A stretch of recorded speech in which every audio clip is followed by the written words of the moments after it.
Good afternoon. This is Driving with Myles. If you don't know me, I'm known at TikTok as at the funny underscore guy two. I have 164,000 followers and 3.2 million likes. So I was asked to create this channel to discuss DMV common driving errors. So what I want to do is talk about this information, help you all pass your DMV test. So let's get right into it. I'm going to talk about search today, speed and braking, and then I'll end with direction and space control. When you are driving, it's super important that you have a good space between yourself and other cars so you can react to what's going on. Your DMV tester, your road tester knows that you're a little bit nervous, knows that things may not go as well as you like. Hey, how are you doing? So it's super important that you kind of take a breath back, right? We all going to have a little bit of anxiety when a DMV tester, road tester is examining you. They're going to go through the process. They're going to evaluate your vehicle, such as the tail lights, headlights, whether it's the cracked windshield. They're going to go through some other things in detail. But this is particularly about what happens with driving errors in designated and non-designated driving errors.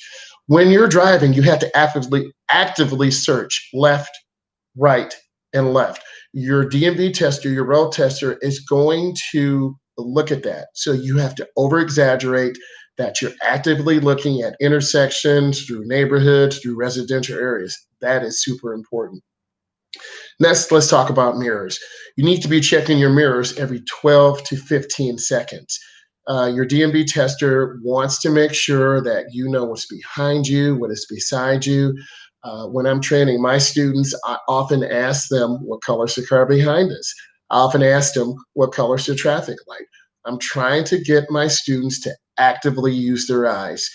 90% of driving comes through your eyes. You're going to have a lot of information that's going to help you make assessments. Should you speed up? Should you slow down? Should you change a lane? Should you come to a stop? So it's about information. But a lot of beginning drivers have information overload. And on your DNV test, if you're not used to practicing those fundamentals of having good speed control, good lane positioning, good space, you could potentially pick up some errors. Let's continue. I talked about eye movement. You always constantly have to be looking around. Let's talk about the small picture. You're driving through a neighborhood. The small picture might be some bikes, toys, left or right. The big picture is there are kids outside playing. You need to reduce your speed. This shows the road tester that you're aware of the area that you are in. So that is super important. Let's talk about unnecessary stops. A lot of beginning drivers tap the brake, tap the brake, tap the brake. When we're out training students, sometimes we ride in groups of two or three. So I was behind this time following our leader when we were student driving. I noticed the car ahead of us, the student driver car ahead of us, kept tapping the brakes, kept tapping the brakes, kept tapping the brakes. This does two things. You're going to heat up your brakes and they won't work really good, and you're going to confuse other drivers. So it's super important that you have good space management, good speed management, and good control of your car. Let's continue. They're going to look to make sure you're not distracted. Distracting driving is a huge cause of accidents, missing lights, missing turns, going in the wrong lane. So it's super important that you have a really good focus and that you're calm and that you're relaxed. Let's continue with speed and braking control. Your pace is super important. You'll get marked down if you go 5 to 7 to 10 under the speed limit. The same thing if you go over speed. You might get one warning from your DMV tester. You might not get a warning at all. So you always want to be in good control of your car and have great speed control for the area that you're in, particularly in a school zone, neighborhood where little kids are playing, industrial area where drivers are making deliveries coming out. So it's super important that you demonstrate that. Now, when you get on an expressway, it's super important that you get up to speed on the ramp. You accelerate down that ramp, mirror, turn signal, blind spot. Once you get in the flow of traffic, then you're good. So a lot of beginning drivers tend to go 5 to 7 under or 3 to 5 over. So it takes practice. And road testers, DMV testers, me, You can tell when students are under speed. Typically, they start coasting by intersections. And you want to be active with the speed limit. You want to scan the intersection left, middle, right. You want to anticipate when the light will change. You want to anticipate pedestrians. It's all about anticipation, and that will make you really smooth. Um, so if there are no speed limit signs, 35 or 45, you need to be able, thank you for the question, you need to be able to recognize the area. If you're in a residential area, you know that's 25, right?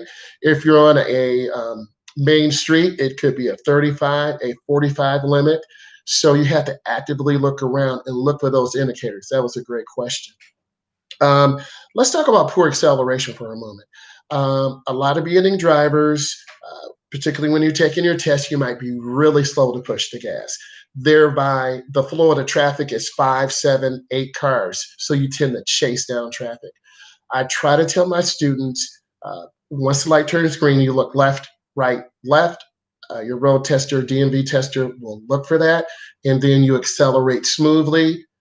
You don't want to tailgate cars. You don't want to be on top of cars. You want to have a nice, smooth pace, finding that speed limit, being safe, scanning, and looking around. Let's talk about the speedometer. A lot of beginning drivers are constantly looking down, and looking down. If you're looking down, you're taking your eyes off of the road and you're not actively scanning, you're not actively looking. Then you can have the potential for a rear end collision, running a light, side swiping a car.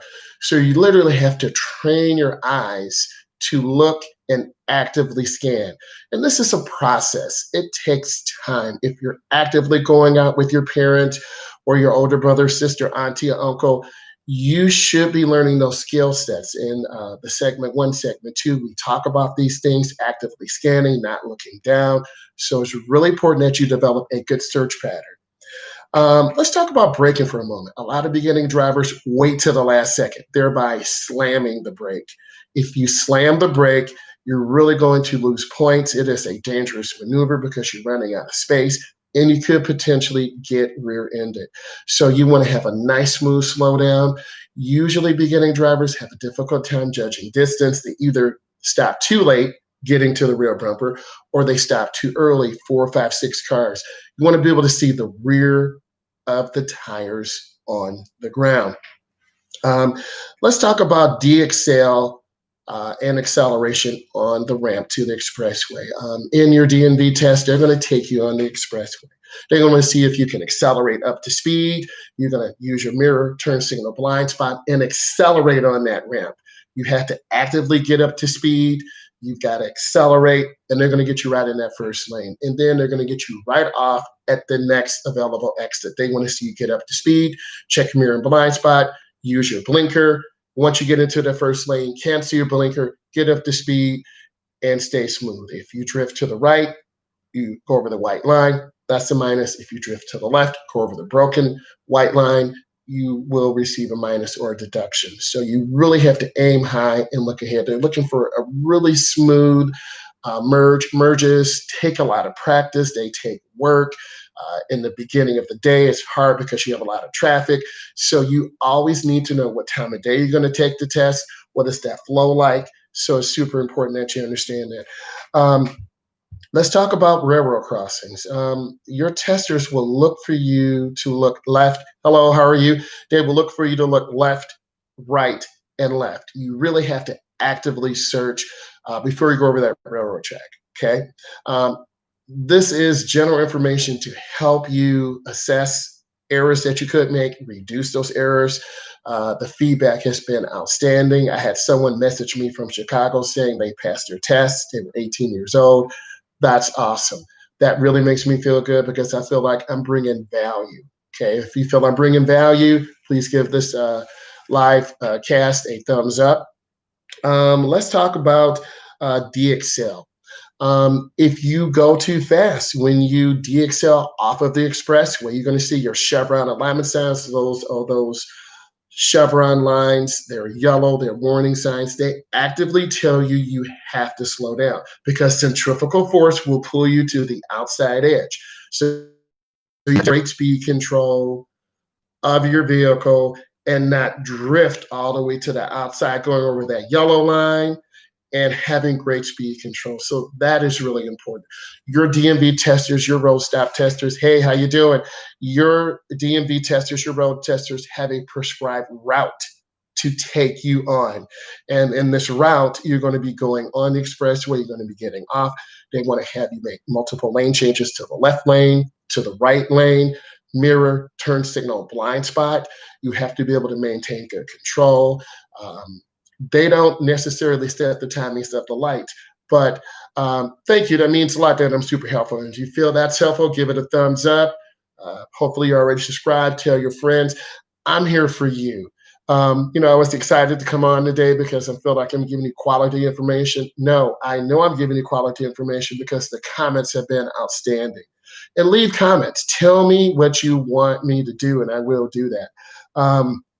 So I'm gonna go ahead and add another. Let's talk about the signal.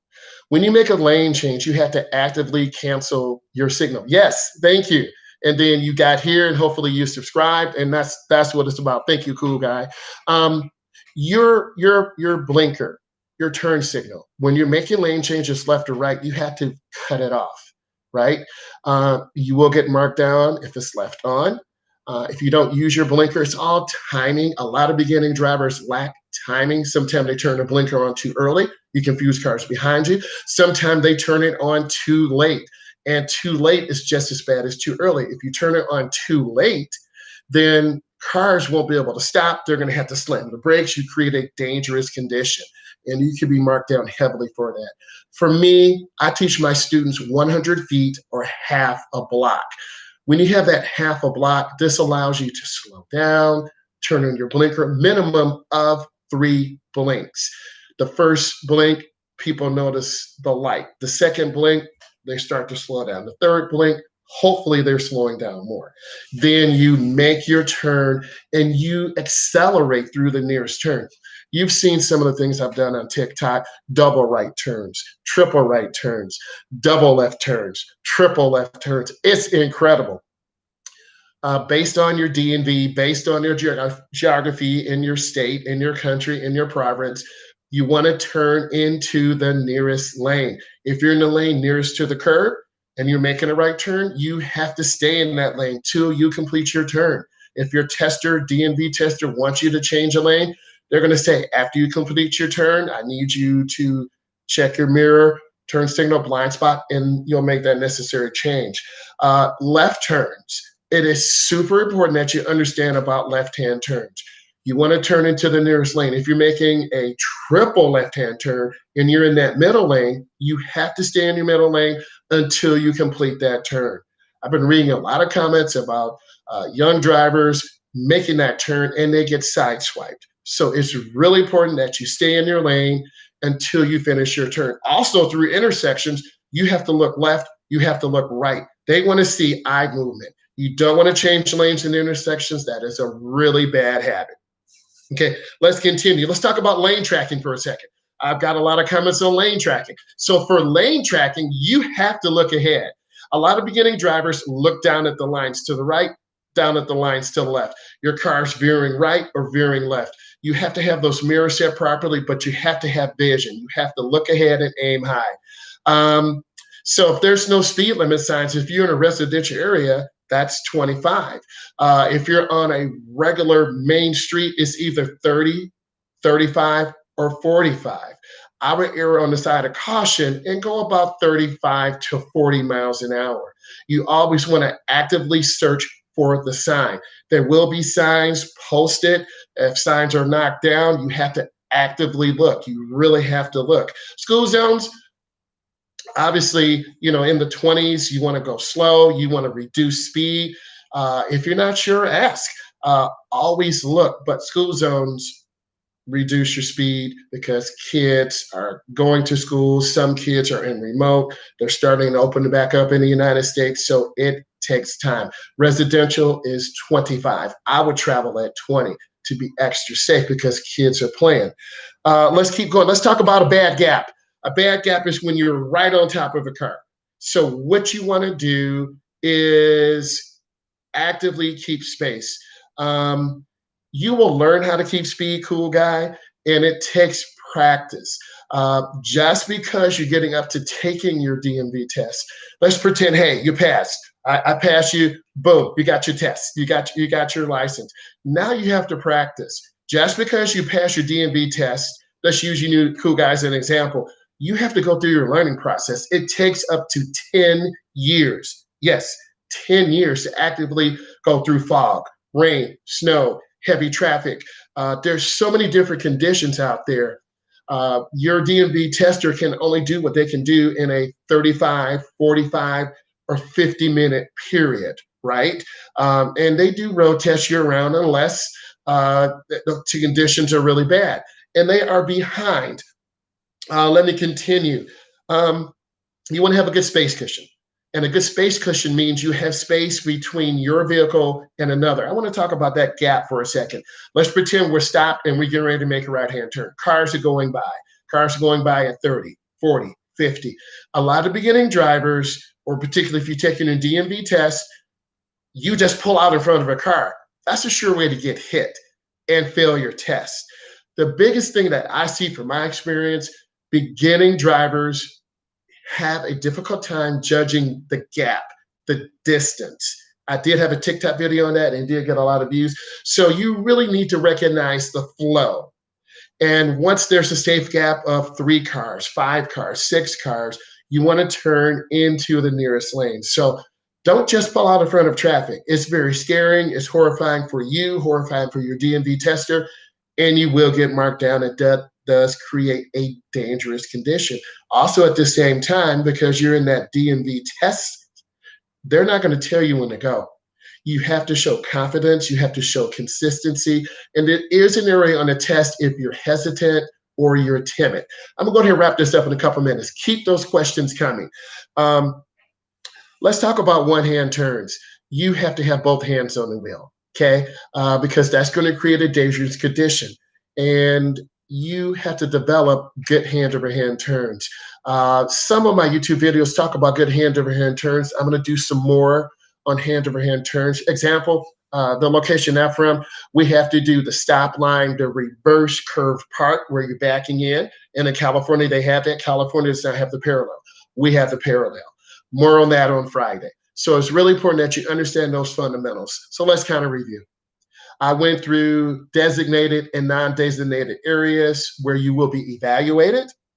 I talked about some of the common errors, probably the top 5 errors that you're probably going to make that will reduce on your DMV test. Number 1, you're going over speed or under speed. Number 2, you're not checking your mirrors and blind spots. Number 3, you're going under speed or over speed.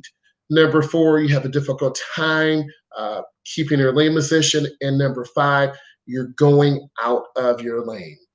I just want to say thank you. If you find this of value, please click the thumbs up, leave comments. I will respond to all of you. I just want to say thank you, and I appreciate you. This has been Driving with Myles. Thank you.